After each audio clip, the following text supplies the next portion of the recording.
Hey, everybody. Welcome to the Climbing Sycamores podcast, where we look at today's topics to get a better view of Christianity. I'm Annie Beege, and I'm joined by my friends Ben Sadler and Matt Harbach.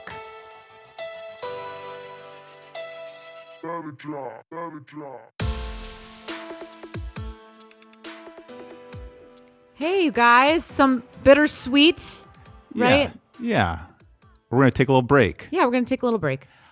I hope this podcast has been as helpful to others as it's been to me. Like, I've just enjoyed hanging out with you guys. It's been a fun little meeting, and we've been doing this 2 years. It has been, yeah, right? A little over? Two and a half, yeah. 2.5 years? Yeah, but life is kind of getting busy, and we're struggling to always find the time to do this. And so we're going to take a little summer break, and we'll see if we can pick it up again in fall. And hey, if this has been helpful, we'd love to hear what's been helpful, if it has. And thanks for putting up with me.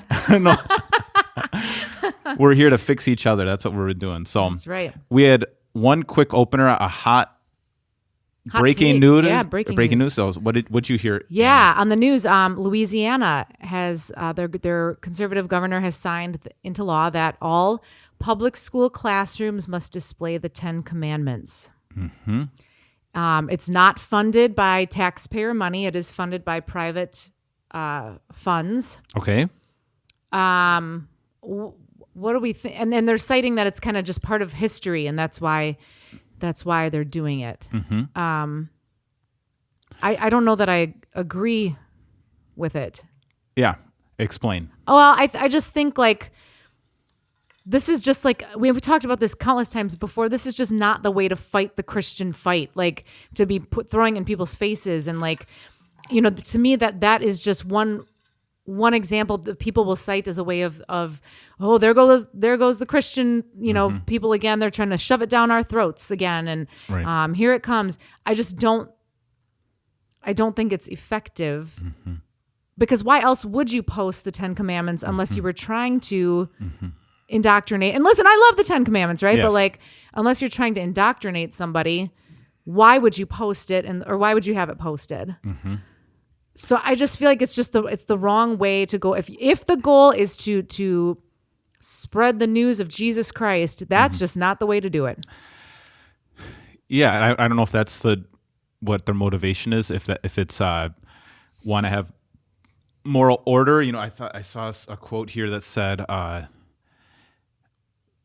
we wanted to go back to the original lawmaker. So our children look up and see what God says is right and wrong. It certainly doesn't preach a certain religion, but definitely shows what a moral code is that we should live by. Given all the junk our children are exposed in the classrooms today, is imperative we put the 10 Commandments back in a prominent position. So it seems like, you know, this is kind of out of, you know, like there's worse things you could put up but it also needs explanation. They're going to keep the Sabbath, as you mentioned? Yeah, so before we started, I said, you know, that's going to be a hard one to actually, if you understand the 10 Commandments in their historical context. So the Lord uses Moses to take the nation of Israel out of Egyptian slavery, and Moses goes up on Mount Sinai, and he gets the whole moral code, which includes sacrificial laws and ceremonial laws and clean and unclean laws, and there's so many different laws that we are not asked to follow in the New Testament Christians because they all pointed to Jesus. One of those is the Sabbath. And so that's interesting.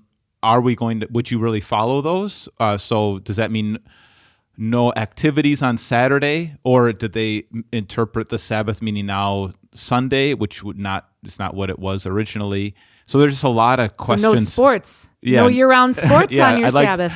So that's something, and it takes explanation. Then who is the God? When you say, you know, you shall have no other gods, the first commandment, are we going to teach who that God is according to the Bible and who the triune God centering in Jesus Christ and the gospel? So it's a tough sell for me because I don't know if I'd want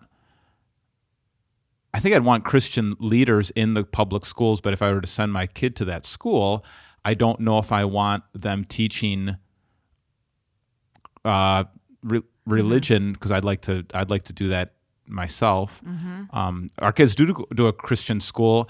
I don't know if they're displayed publicly at the school our kids go to, St. John's. they definitely do teach them in the New Testament context, and that I think that's appropriate because it's very obvious. It's a Christian school; that's what you would expect. I think the other trouble that you have then is, are you going to put the 7 pillars of of Islam in the schools also? And I get why reading that quote, there is so much junk that the kids are getting. I'd rather have that than the 10 laws of diversity, equity, and inclusion and critical race theory and wokeism. But I don't, I don't know if that's the way to go. Sounds like scared old people to me. No, it does, and I just wonder, like, what's the motivation? I just feel funny about it. It just feels like they're grasping at straws. Like there's no follow through. Like what does this mean?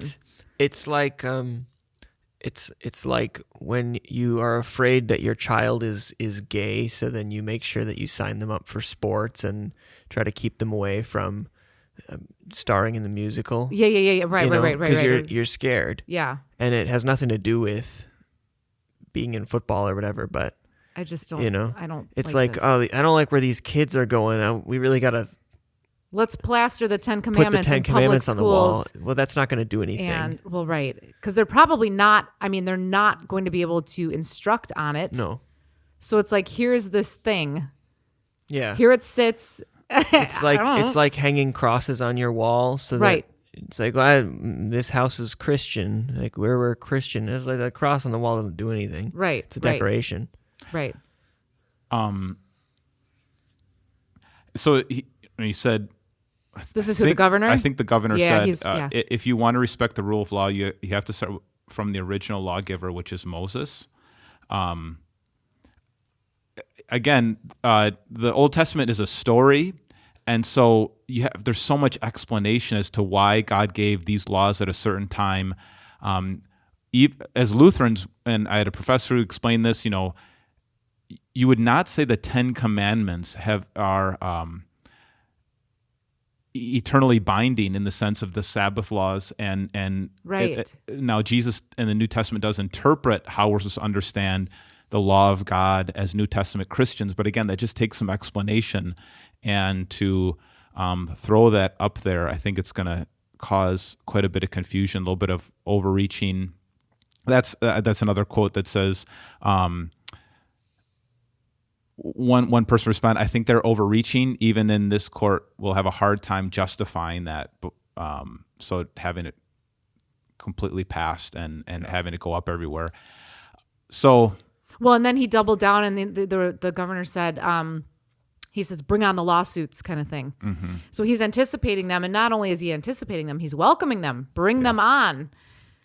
I do think the other side of it is, if it is trying to teach culture and history, I think that is strange where in a public school you don't even acknowledge the Bible, because it is a document that has formed our culture, and Christianity has formed our culture, whether you believe it or not. I went to public school 5th grade through 9th grade or 8th grade, and I remember Mrs. Miller. She did a really good job as we were talking about origins debate and how the world started and the Big Bang and all these different things. And she did leave room to say, and some people believe that there was a God who created everything, and these are the reasons why. And I thought giving it a seat at the table and explaining the different ideas, and I think that's something that definitely should be warranted. But I think it's you're asking them to believe these ideas without faith in the gospel, and that without faith, good works is dead. You could follow the letter of the law, but if you don't have the spirit of the law, there's a great book by the late Professor Daniel Deutschlander on civil authorities, and he just talked about when you're working in the civil government, you have to use reason, because they don't follow the same God you do. So you follow reason and human nature and conscience, and that's what you can apply to. But you can't ask people to follow a God they don't believe in. So I think those are the hard things. I understand why they did it. I think another great option, and I hope this lasts for a long time. Historically, it's been hard to pull off for a long time, but our choice program, where give people the choice if they want their kids to go to a Christian school that has Christian values and that can display Christian artifacts like the Ten Commandments. There's financial resources through the Choice Right. program to be able to do that. To do that, If yep. you And- can't afford that, yeah. And then you're not hiding it. This is what we believe. This is what Mm-hmm. it's all about. And if you want to choose that school for your kids, then do that. Mm-hmm. This seems a little bit forced. I don't know. What do you think, Matt? Agreed. Okay. Cool. Next topic. Yeah. So one thing that I've been thinking about a lot, and it's been maybe a theme of in my preaching and counseling for a long time, is that the church is a hospital for sinners.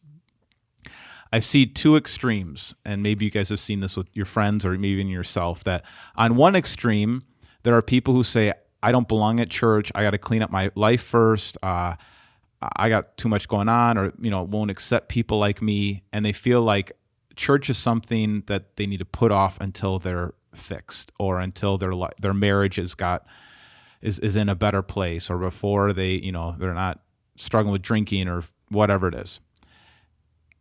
And Jesus says over and over again, that he died while we were still sinners. He rescued us before we got better. The parable of the prodigal son shows the father running out to the prodigal son before he repented, before he changed, before he got better.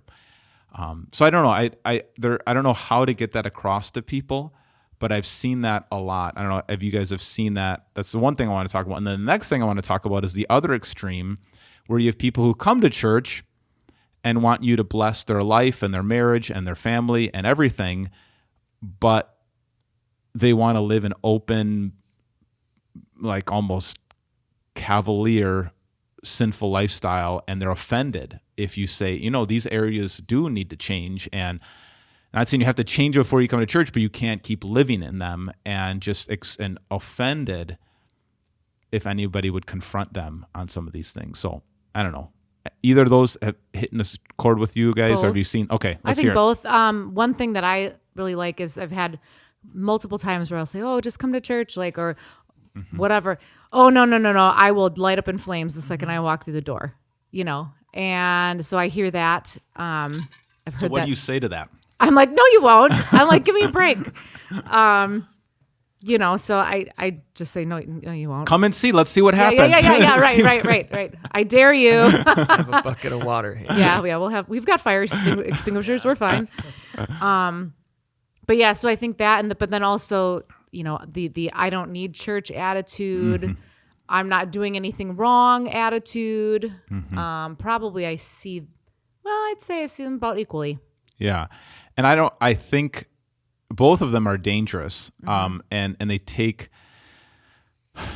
it takes skill, I think, or at least understand to ask more questions, because sometimes I give too much grace to people who are like hardened to the reality that they need to change, and sometimes maybe jump on the people too quickly who are already filled with guilt and shame and don't know how to get their way out of it. So I wish we could break into that. I mean, I would welcome an even messier church. There's a lot of messy things going on, but I think church looks best when there is a mess, and you do have messy lives, and people are struggling, because that means they're coming for help. And that's why I've always liked that illustration of it being a hospital for sinners, not a museum for saints, or a courtroom to judge the world either. And so when you go to a hospital, you don't first fix yourself, Right. and then go into the hospital. You go into the hospital broken, and hopefully hopefully you're a little bit leave better when you leave, right? How about you, Matt? What do you run into? What do you struggle with? What do you think about those two extremes? I think the comment I've heard is like, if you go out on the weekend and you do all kinds of crazy, people like, I'm gonna need to go to extra communion, church. extra church, Yeah. Or like, if So you, pre-planning their forgiveness plan. yeah, I mean, it's whether they actually go, who knows? But just the comment like, oh man, I'm gonna need to go to church after this. Yeah. And so, Which usually was drinking, right? I mean, that's kind of sure, that could be one. And I feel like that's because the moral law is that's just written on everybody's heart. And so anytime we think about religion, we're always kind of by nature thinking about what do we have to do. Sure. And so both of the attitudes that you laid out, Ben, follow right in step with the law. Mm-hmm. Like, I'm not good enough for church. Mm-hmm. I need to be better for church, Yeah. or I don't need to do anything, Right. And that's just like, the gospel is just, it's just like, it's naturally offensive to Mm-hmm. Both of them. our sinful nature, Yeah, the gospel offends both of those, right? Yeah. That you're so bad, you need the gospel, and the gospel's so good it can forgive even you. Yeah. And yeah, that's really powerful. What was I going to say? As you were talking, it made me think of something. That idea of like pre-planning your forgiveness or whatever, like, I think we should challenge that a little bit more. Like, do you really think that that's worth it? I mean, Is this not a joke? I mean, I think it is a joke. Are people joking when they say that? Yeah, I think it is a joke, but I think that's really how you kind of feel. I don't think people actually are pre-planning their forgiveness. Like, oh, I need to. Boy, I like. We all need to go to church. After this. Yeah. I think that deep down, all that means is that we feel a little bit guilty. They acknowledge that something. We feel a little bit guilty, but we don't. I Or mean, that they obviously, overdid you it, don't. yeah. Do you have faith that Jesus will forgive you in that moment? Well, maybe, but you're certainly not. You're certainly not fearing God in that moment. There's willfulness. I had a friend that back in high school, and I don't know why I remember him saying this, but he was a church-going Catholic, and he said, and he was everybody knew, and he's kind of just out there, that he slept with a lot of women. And I remember him saying like, well, I'll just keep going to penance, and I'll do more penance, and I have to, and he really was kind of like, it was You just got to balance it. balance the flow, scales. yeah. Like whatever I've done wrong, if I can make up for it in these other ways. And I think that's kind of what that mentality is. Like, if I do this wrong thing, I got to do the right thing by going to church, and then I can kind of balance it out. And when we can get to the point where we see that what God has ordained is good, and what God decides is good, and God's will is good, like He gave us alcohol, yes, to enjoy, and He made it. And Psalm 104, wine that gladdens the heart. But is it really that fun to have a hangover? Like, is that really going to make you happy? I mean, is that, and so we need to, I think, get to the point where we see that the way God designed, family and sex and food and enjoyment and all these fun things, when we enjoy them the way our bodies are designed, the way God designed us, and we can do these things praising God, not in kind of like trying to sneak around God or think that we know better than God. It's just, they're never actually going to bring us joy. You're not going to have joy outside of God and His design. And so I think that's, and I think we all have that. It's clear sometimes maybe with teenagers, because they don't hide it as well as maybe we do as adults. But like, teenagers, I think if I just do what I want to do and not what my parents want me to do, I'll have more fun. And I don't think that's true. I mean, I think, you need to grow up and do things on your own and experiment with life, but you're not going to have more fun doing things against God's will. Not Probably long-term. going to be harder. Life's going to be harder. Ways. Yeah. So and Jesus, they thought Jesus was a glutton and a drunkard because he hung out with people, and so it's not like Jesus is telling us that life has to be boring and can't have fun or things like that. It's just, how do you have it in a way that you can also give glory to God? And there's lots of reasons why we fall into traps. I think a lot of it's coping mechanisms, a lot of it's guilt and shame, a lot of it's, life's really hard and you just don't want to think about it, and so you want to numb out on whatever it is, or so I think we can have more compassion. That's why it's, again, a hospital for sinners. The part, that I also really struggle. I don't know how to always respond to people is when people just assume that Christian church, me as a pastor, and every church in the area should just also condone anything that people do, instead of saying, you know what, that's not good for you, and very surprised and very, very hurt by that. And you're like, I don't know, what else did you expect me to say? And you talk to every pastor in the 50-mile radius, they'll tell you the exact same thing. So I think that is just the delicate balance and the hard line to walk. And if you were to err on either side, you want to emphasize the gospel. And the guy who taught me that probably the most here is Frosty Bivens. Like sometimes I go to him and ask him, all right, so was he 80? I think he's 80 something years old. He's been in the ministry a while. He's a professor at seminary. He's a member of our church. And I'll consult with him on certain things. I'm like, all right, what do I do? How do I help these families? I won't give any specifics on who they are or what it's going on, but I just have questions.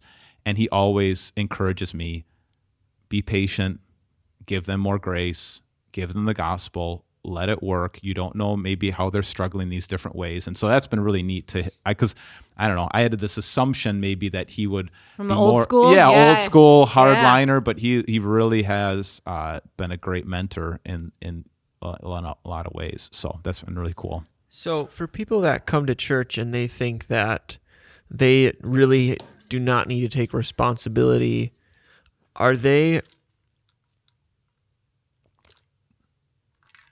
why do they come?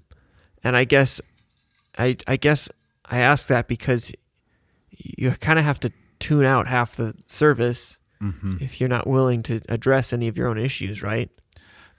Right. And I think that maybe is the temptation as pastors to say what people want to hear, and maybe to preach in a way that wouldn't offend a lot of the people you're thinking of or a lot of the people that are coming. But I think there's a lot to learn about how to be thankful and how to love God and how to be, a good neighbor, and that to worship God for all of his goodness. So there's a lot there, but yeah, you have one without the other, right? You can't have grace without truth. Mm-hmm. And it does surprise me. If you don't want the whole truth and nothing but the truth, Yeah. why be a Christian? Yeah. And you can't just take it's not buffet. It's not a buffet where you can just take what Pick you and want choose and what you want, yeah. And the thing is, all of it is for our good. All of it is for our flourishing. All of it is for our happiness. God wants us to, sometimes people say, I just want to be happy. Well, God wants your eternal happiness now and eternally, but fighting against him is not going to make you happy. And trying to design a life that's outside of him. So, but yeah, I've wondered the same thing. Do you hear this? Yeah. Are you tuning out? What parts are making sense to you? How do you reason this? Because after a while, you have to totally design a whole new categories of good and evil, because you can't live for a very long time knowing that what you're doing is wrong and still call it wrong and still doing it. You have to kind of Manipulate it. massage a way of making it sound good to yourself or digestible, yeah. justify it. And I would say you certainly can't have the gospel if you don't have the law. Mm-hmm. It's like that guy who would just keep going back to penance, which is, of course, the law. Yeah.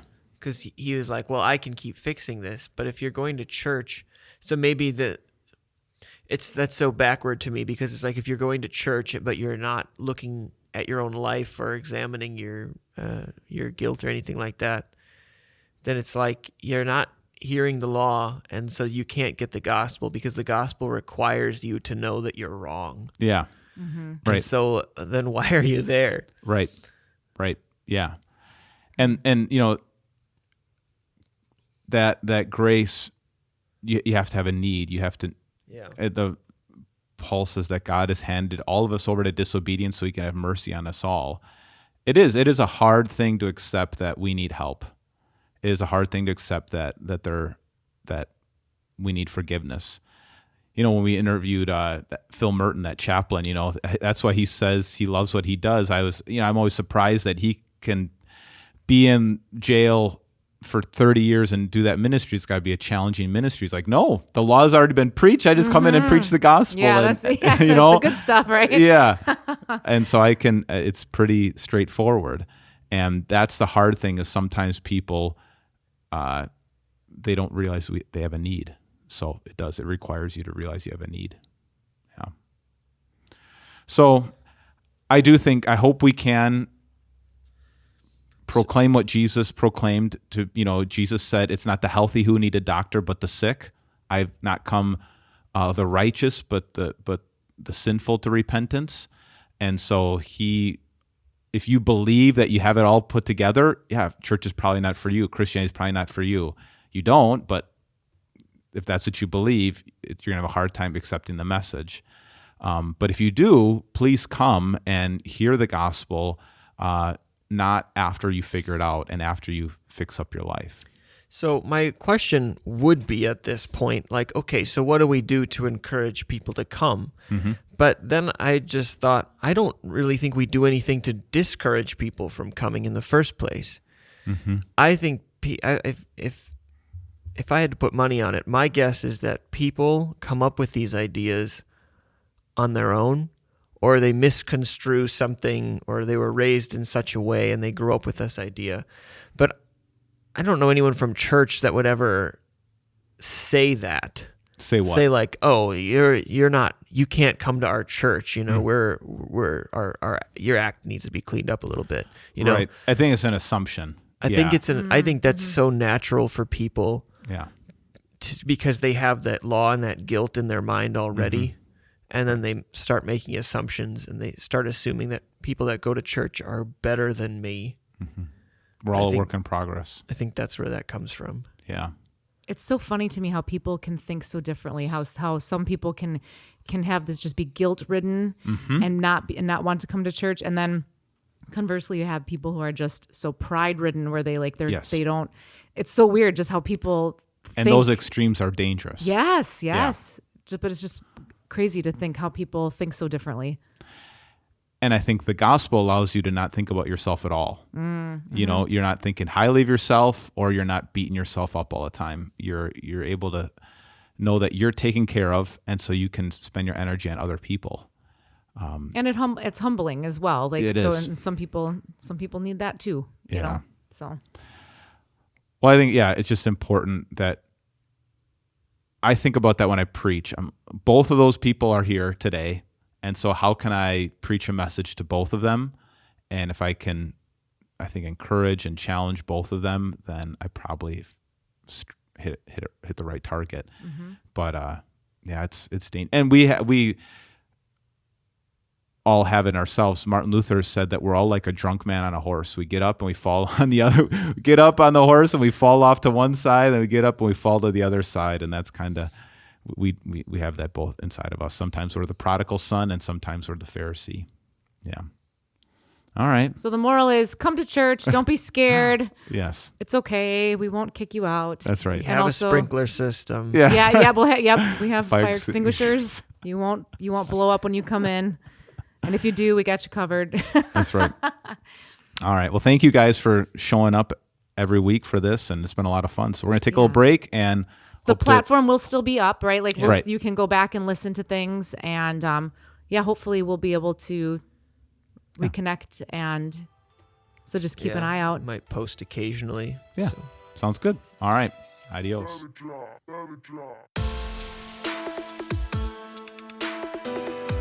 If you'd like to get a hold of us here at the Climbing Sycamores podcast, feel free to email bsadler@victoryofthelamb.com. bsadler@victoryofthelamb.com.